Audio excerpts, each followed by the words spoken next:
DJ Carey entered the first All-Ireland final of the new millennium under pressure.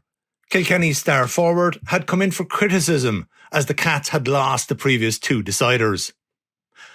After 6 minutes of the 2000 final against Offaly, the doubters were silenced as Carey pounced to race clear and score a stunning goal. Kilkenny went on to comfortably win by 5-15 to Offaly's 1-14. Carey won the Man of the Match award. A traditional part of All-Ireland Final Day is the presentation of the winners from 25 years ago to the crowd in Croke Park. This year, that Jubilee team will be the All-Ireland winning Cats from 2000. DJ Carey is now back in the spotlight for altogether different reasons. The former hurling hero has pleaded guilty to 10 counts of defrauding a number of people out of money while pretending that he had cancer.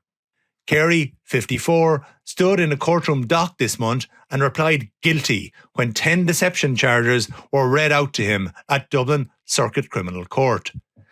The GAA will now have to decide how to handle the calling out of full forward DJ Carey on the Kilkenny Jubilee team next Sunday. It is highly unlikely he will be in attendance himself.